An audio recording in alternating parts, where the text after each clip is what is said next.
To begin, Trump's America's First agenda involves building that wall, creating a deportation force, a travel ban on several Muslim countries, as well as increasing our military. To start off, let's talk about President Trump's wall he wants to construct between the United States and Mexico. This wall is expected to be a couple thousand miles long, at least.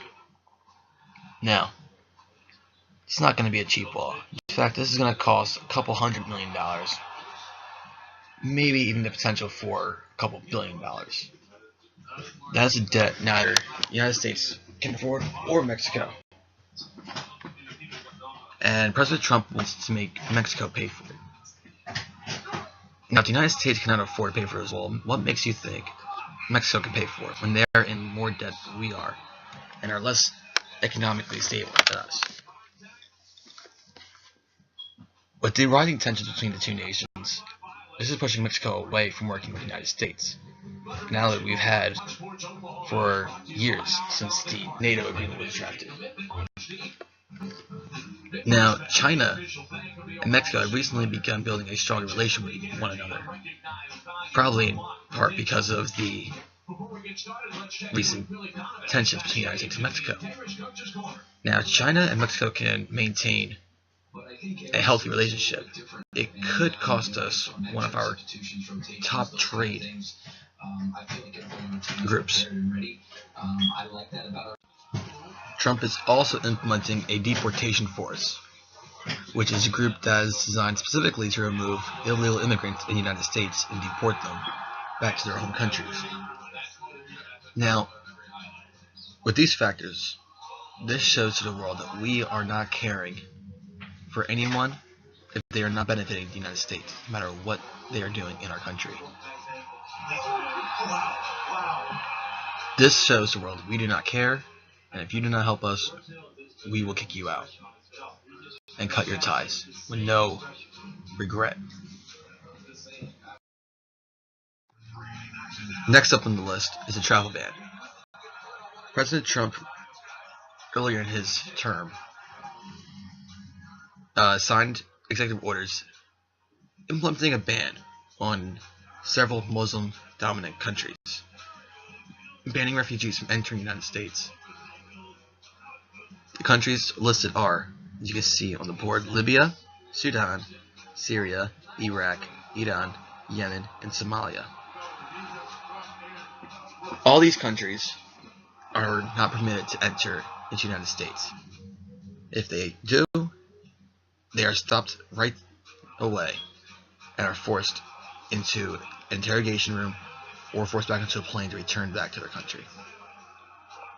The only exception, you have to have proper documentation, which, according to the executive order, is still very sketchy and limited.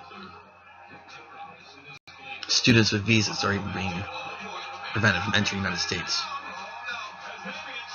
Now, the main thing everyone's talking about is Syria. As you can all, if you're all caught up with the current news, you will know that we have had a lot of activity going on in Syria so far. Specifically with President Trump dropping 59 Tomahawk missiles. This is showing the world that we do not care and we will bomb whoever. This is a sign that we do not want the United States to represent. We are supposed to be a symbol of hope. We're supposed to help protect countries that cannot do it for themselves. And with Syria being involved in a 6-year civil war, this ban and the release of United States Tomahawk missiles on the country is showing that we do not care, which is causing many tensions between us and other foreign powers. We should be helping the situation, not making it worse.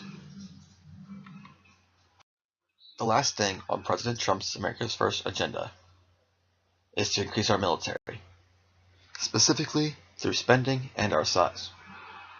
Now, our spending does not have to increase because we spent more than $600 billion last year, which is more than the next 6 countries combined.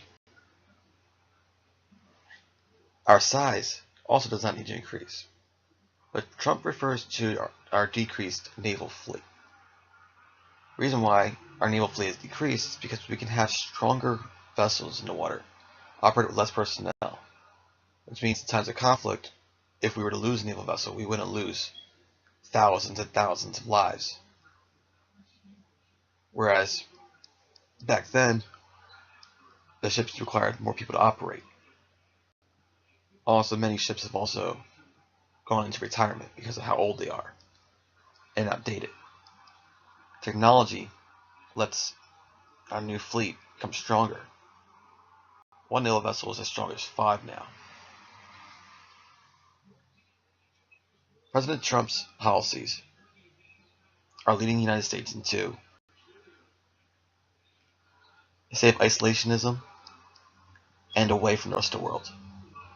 We are supposed to be a symbol of hope, supposed to help countries that cannot help themselves. And yet, with all of President Trump's actions, we are not going anywhere besides away from the trust of other nations. Forcing people out of our country, forcing people to solve their own issues. We're not supposed to be selfish. We're supposed to